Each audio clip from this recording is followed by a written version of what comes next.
Okay, hi. So, my name's Madam Shaps, and I wanted to give my little 2 cents because that's exactly what this, website needs is more people giving their 2 cents. But I thought, hey, you know what? I've got a semi-unique situation, and so I will just share it because I really, really, really enjoy all the stuff I find on YouTube, and the particular parts I like are all the YouTube atheists. Yes, I'm an atheist. I wasn't so proud to say that for a long time. Or rather, I was proud to say it just to scare Gillis to say that because, everybody has their opinion, and apparently I'm a baby-eating monster of some sort.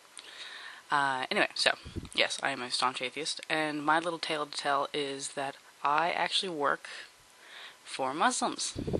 Like I've said before, I'm a very staunch atheist. I'm very open about it, and my Muslim employers are well aware that I'm an atheist. And it's quite the little sitcom that goes on in our office because, frankly, they are more than happy to discuss anything about religion. And so am I. So we get into quite the heated arguments sometimes and the funny discussions and things like that. And they've actually taught me a lot about Islam and what they believe. And my main my main point, I guess, that I usually make to them is that it's pretty evident that they, like most other people who live in this, age, don't take their religion that seriously. And I don't think you can. I don't think you can take a Bronze Age fairy tale, an archaic way of thinking, and really apply it wholeheartedly and in its entirety to your modern day life. And that's because as we have progressed as a species, we have become smarter. And I think the smarter you get, the less you can actually attribute the bloodthirsty Bronze Age fairy tales and way of thinking to your modern life. I just don't think you can.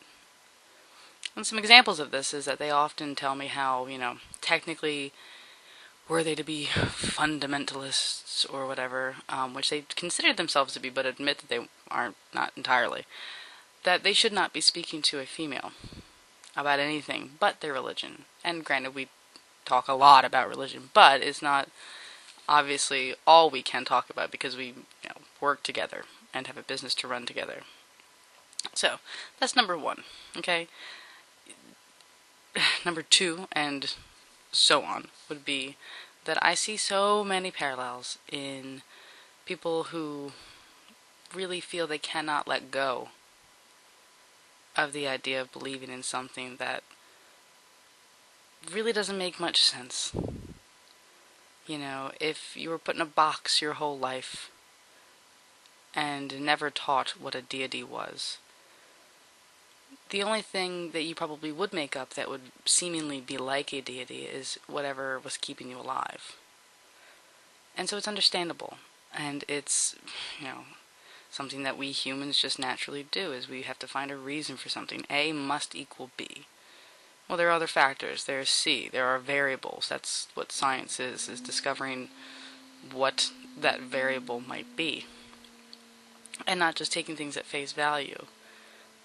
Anyway, so they kind of admit and yet don't want to, and nobody would want to, and I understand that they don't take their religion seriously. And I have been trying so very hard to think of a good metaphor for this, and the only thing I can think of is, if you attended a golf club for years and years and years, loved that golf club, gave money to that golf club, bought all of your equipment there, played all your games there.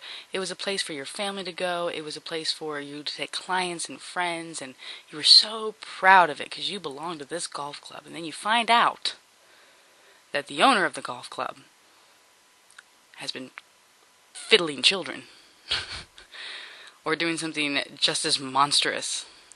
Now, this doesn't mean you have to stop liking golf, but you might want to start being a little more wary of what club you belong to. Or you might just want to leave that club altogether and go play golf wherever you want and how you want. Because you're allowed to like golf, much like you're allowed to like all the good moral values that you've been taught from this particular religion, or, the comfort and things like that, or having to say, yes, I learned that it is not cool to kill other people. And I think the first time I ever did learn that was this religion.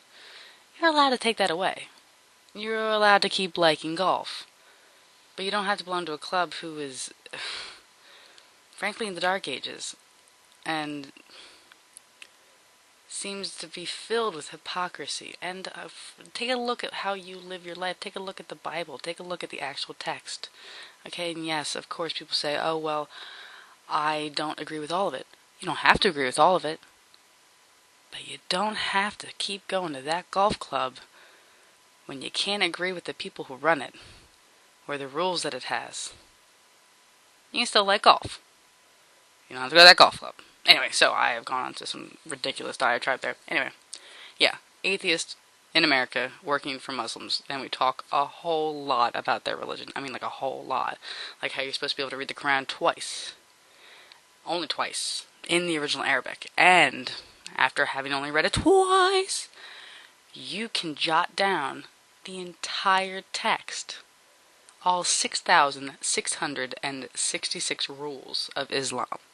From having read this huge book twice. And I challenged them on these claims, of course, and they refused to write it down on the notepad that I provided for them. These are just some examples, and these are my ramblings, and it's gone on too long.